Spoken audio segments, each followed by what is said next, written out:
Hello everyone, कैसे हैं आप सब। आई होप आप सब अच्छे होंगे। तो यहाँ पे मैं भी सब अच्छी हूँ।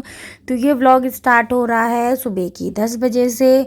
तो उससे पहले मैं पूजा वगैरह करती हूँ और बच्चों को स्कूल भेजती हूँ। तो मेरे 8-9 तो ऐसे ही बज जाती है गाइस।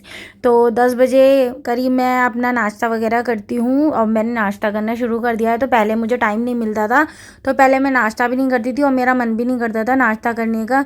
और मैं अपने लिए बना रही हूँ ब्रेड, सेक रही हूँ देसी घी में और चाय से खाऊंगी, क्योंकि मुझे आज यही खाने का मन कर रहा था। तो फिर मैंने अपने लिए ब्रेड ही मंगाई थी और विरांश को भी ब्रेड ही खानी थी, तो विरांश के लिए लेके आई थी।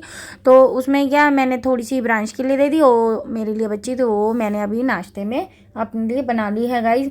तो जो गृहिणियाँ होती हैं, पूरे टाइम काम काम काम अपने लिए बहुत मुश्किल से हम टाइम निकाल पाते हैं। टाइम निकालना भी इतना मुश्किल होता है, उसके साथ हम व्लॉगिंग करते हैं और प्लस पूरे घर की देखभाल होती है। प्लस 3 बच्चे हैं हमारे घर में, मतलब मेरी बहन की एक बेटी और 2 बच्चे मेरे हैं। लेकिन वो 2 जो बच्चे हैं लेकिन हैं तो बहुत शैतान।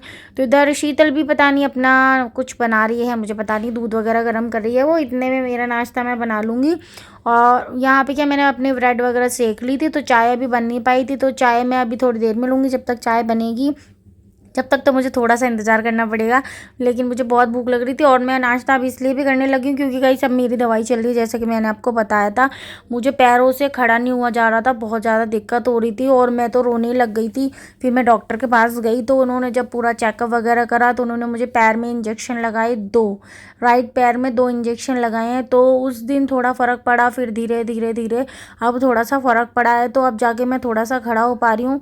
तो यहाँ पे आराम से बैठ के गद्दे पे मैं कर रही हूँ मेरा नाश्ता और कुछ सोच रही हूँ कि अब क्या करना है, मुझे घर का कौन सा काम करना है।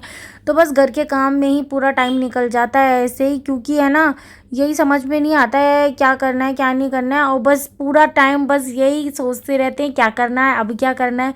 अगर हमारी दिवाली की भी सफाई स्टार्ट हो रही है, अभी से ही हो चुकी है। मतलब नाश्ता मेरा हो गया और उसके बाद मैं यहाँ पे धो लूँगी बर्तन, जो कि बहुत सारे गंदे पड़े थे। सुबह नाश्ते के बहुत सारे बंदे हो जाते, क्योंकि दोनों बच्चे स्कूल जाते हैं वो, और फिर हम लोग भी चाय नाश्ता करते हैं। तो वो सारे ही बर्तन गंदे हो जाते हैं और रात को तो हम पूरा एक एक बर्तन धो के रखते हैं और पूरी किचन क्लीन करके रखते हैं। फिर भी सुबह गाइस पूरी किचन गंदी हो ही जाती है। लेकिन हम लेडीज़ का क्या है ना, हमारे सर में बस ये घूमता रहता है कि बस अभी यहाँ से साफ़ सफाई करनी है, यहाँ से साफ़ सफाई करनी है। मतलब पूरे टाइम दिमाग में काम काम, बस यही लगता रहता है कि इधर उधर कुछ फैला हुआ ना दिखे, बस है ना सब कुछ सेट दिखे। तो यहाँ पे मेरे बर्तन धुल गए थे, वो मैं दिखा रही हूँ आपको।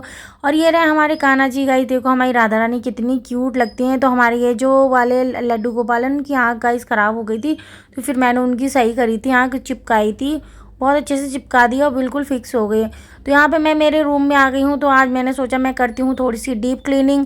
तो डीप क्लीनिंग मैंने स्टार्ट कर दी है मेरे रूम की। अभी मैं बस मेरे ही रूम की करूँगी, क्योंकि शीतल ने मना करा है मेरे रूम में मत करना, क्योंकि वो अभी उसने अपना बेड वगैरह खोला नहीं है। क्योंकि सबसे ज़्यादा डस्ट जो होती है बेड में होती है। अगर बेड के जो सारे कपड़े अगर वो धुल जाते हैं ना, तो फिर सारी डस्ट है ना निकल जाती है। और फिर ऊपर से जो रूम वगैरह होते हैं ना, जब आप सफाई करें ना तो ज़्यादा बेटर रहता है। क्योंकि है ना, फिर क्या ना, अगर है ना हम पहले रूम को क्लीन कर लेते हैं और फिर नीचे का एरिया क्लीन करते हैं, बेड वगैरह बाद में करते हैं, तो फिर क्या, जब बेड खोलते हैं तो उसकी पूरी डस्ट है ना गाइस पूरे दीवारों पे और सब पे हो जाती है। और जो गद्दे वगैरह होते हैं इनमें तो वैसे ही आप लोगों को पता है बहुत सारी डस्ट जमी होती है। तो ये जो डेकोरेशन का सामान है ना गाइस, ये मैंने मीशो से मंगाया था, तो वो मैं क्लीन कर रही हूँ यहाँ पे। काफ़ी अच्छा निकला है, ख़राब नहीं हुआ है प्रोडक्ट। 1-2 जगह से जो सामने लगे हैं ना, उनमें से कील निकल गई है, बाकी तो सब जगह साफ़ सफाई मैंने कर दी। अब आप देख ही सकते हैं, मैंने तस्वीर वगैरह भी पोस्ट दी सारी। और यहाँ पे ये जो दिख रहा है ना आप सामने, ये निकला है एक, बाकी तो सारे क्लीन मतलब ठीक से ही लगे हैं। और इसके लिए ना मुझे कील ढूंढनी पड़ेगी, तो मुझे कील मिल रही नहीं है, तो मैं जो इसको टाँक दूंगी फिर बाद में। उसके बाद है ना यहाँ पे भी क्लीन कर लूँगी, फिर मैं टीवी वगैरह भी क्लीन करूँगी। लेकिन गाइस है ना, जो टीवी है ना वो मैं इस कपड़े से क्लीन नहीं करूँगी, क्योंकि ये कपड़ा जो है हमारे टीवी का नहीं है। तो टीवी वाले की जो टीवी है ना उसके लिए कपड़ा अलग से आता है। तो मैं बस नीचे का ये जो एरिया है, बस इसका जो बॉक्स है ना, बस वो क्लीन करूँगी, इसकी स्क्रीन साफ़ नहीं करूँगी बिल्कुल भी। तो मैं इधर शीतल वाले रूम में आ गई। फिर शीतल वाले रूम में थोड़ी बेडशीट वगैरह इधर उधर हो रही थी, तो मैंने कहा चलो इसको भी अच्छे से बिछा देती हूँ। और उसके बाद मैं अपना जो सामने आपको कर्टन्स दिख रहे हैं गाइस, वहाँ पे बहुत सारा सामान दिख रहा है, तो वहाँ पे मैं मेरा मेकअप का सामान रखती हूँ, जो कि है ना मैं मेकअप वीडियोस बनाती हूँ ना, तो मैं इसी रूम में बनाती हूँ आके, क्योंकि ये डार्क कलर का जो कर्टन है ना, तो इस पर थोड़ा अच्छा सा लुक आता है निकल के। तो जो भी मेकअप वीडियोस है मैं यहीं पे बनाती हूँ आके, और सारा जो सामान है मैं यहीं रख देती हूँ, क्योंकि फिर है ना मुझे ऊपर नीचे करना पड़ता है, फिर मैं बहुत ज़्यादा थक जाती हूँ। आपको तो पता ही है कि कितना सीढ़ियाँ हैं, और फिर बार बार ऊपर है हमारा फ्लोर, और जस्ट बिल्कुल नीचे है ना हमारा एक मंजिल ऊपर, फिर है ना मेरे को पैरों में बहुत ज़्यादा दर्द हो जाता है, और वैसे ही मैं अभी दवाई खा रही हूँ, तो मैं ये रिस्क नहीं ले सकती बार बार ऊपर नीचे ऊपर नीचे ऊपर नीचे। फिर दोपहर हो गई थी, मैं थोड़ी देर सो गई थी थक थका के, और फिर उसके बाद शाम हुई, तो शाम को हम गए मंदिर, मैं और मनस्वी यहाँ भोलेनाथ के मंदिर आए, और यहाँ पे जो बच्चे थे ना, तो वहाँ बच्चे सारे उनको सजा रहे थे भोलेनाथ को। फिर शाम को ही मनस्वी का बर्थडे था, फिर मंदिर से आके हमने ड्रेस वगैरह चेंज करी। मनस्वी की ड्रेस तो नहीं आ पाई गाइस, उसकी बहुत इच्छा थी कि उसकी ड्रेस आ जाए, लेकिन अफसोस मेरी बच्ची की ड्रेस नहीं आ पाई। कोई नहीं, पर वो खुश है, उसको जो मतलब उसको अपना बर्थडे बस मनाना था, तो हमने मना दिया, और वो बहुत खुश थी। बस बच्चों के लिए खुशी ही मायने रखती है, हम लोगों के लिए और कुछ भी नहीं चाहिए। मनस भी बहुत खुश थी, बस इससे ज़्यादा हमें क्या ही चाहिए। फिर केक वगैरह काटा, शाम का खाना बनाया है, दाल रोटी, और दिन में मेरा एक पार्सल आ गया था, तो उसमें मैंने एक बेडशीट मंगाई थी मीशो से, एक ग्रे कलर की बेडशीट थी। मंगाई तो मैंने थे इलास्टिक वाली, लेकिन उन्होंने सिंपल वाली भेज दी।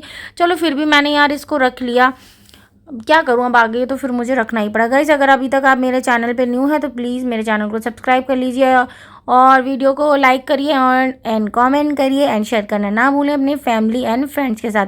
तो यहाँ पे विरांश कर रहा है अपना फेस क्लीन, और हमारा रूम आप देख ही सकते हैं कितना गंदा हो रहा है। बर्थडे सेलिब्रेट करने के बाद बहुत ज़्यादा गंदा हो रहा था, मनस्वी भी लेट गई थी, तो मैं रात में ही कर रही थी अपना रूम क्लीन। आप देख सकते हैं सुबह तक का मुझे इंतज़ार नहीं हो रहा था, मन का रात में ही थोड़ा बहुत क्लीन कर देती हूँ। झाड़ू तो रात में लगती नहीं, तो झाड़ू वगैरह मैं सुबह लगा लूँगी गाइज। बस टेंशन ही रहती है ना, देखा ना रात में भी मैं सफाई कर रही हूँ, रात के 12 बज रही है, करीब 12:30 हो रही है, तो मैंने कहा अभी ये जो बड़ा बड़ा जो कचरा है ना वो हटा देती हूँ सारा, और बाकी का जो है सुबह झाड़ू लग जाएगी। लेकिन हमारा वीरांश है ना अभी भी फेस क्लीन करने से आवाज़ नहीं आ रहा है, उसको तो बस फेस क्लीन करना है। आई होप आप लोगों को ये मेरा वीडियो अच्छा लगा होगा। दोस्तों बाय बाय।